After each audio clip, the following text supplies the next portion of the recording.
about the best time to do things. Do you ever feel like you're studying or exercising or hanging out with friends and like it just doesn't feel like it's going the best? And it's probably because it's not your best time to do things. So I know a lot of the time school gets hectic and I wind up doing homework at like midnight, but my work is so crappy, and that's because it's not my best time to do things. And I've discovered through trial and error that my best time to study is in the morning.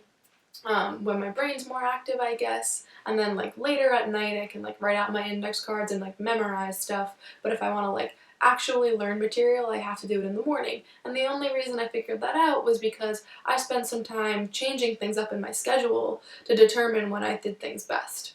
So that's kind of what this video is about, is just trying to change things so that you can know when you best do things so that your work is not only better, but it goes quicker and you enjoy doing it more. And it doesn't only apply to work, it applies to whether you're hanging out with friends, going to meetings, or exercising, all different stuff.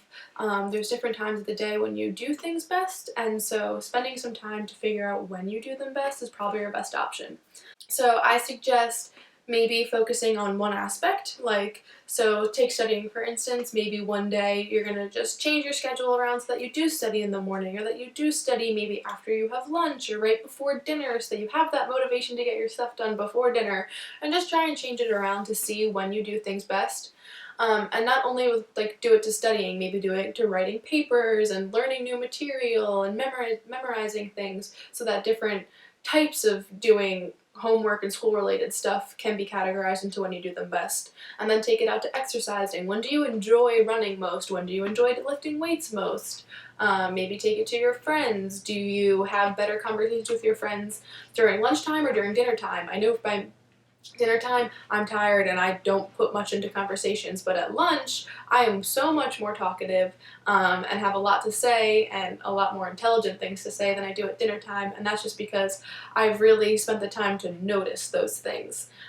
So a lot of it isn't only experimenting, but being aware when you're doing these experiments and changing things up in your schedule so that you can really get the most out of it and know what works best for you and when things work most best for you. There are other things this relates to too, so if you know that you get more out of meetings in the morning, maybe try to go to office hours with your professors in the morning, which I know sometimes conflicts with schedules, but maybe you can try to work things around it so that you can go to office hours in the morning, get more out of it than in the afternoon, or maybe you work better in the afternoon and you can have that better conversation with your professor then. So knowing these things can allow you to just utilize your time the best way you possibly can, which relates to being in control of your time. So if you know when you do things best, you're going to be in more control of your time so that you use it wisely and you get the best work out of your efforts. Check out some of our other videos for more cool things, and check out our website for other cool articles and videos. Thanks, guys!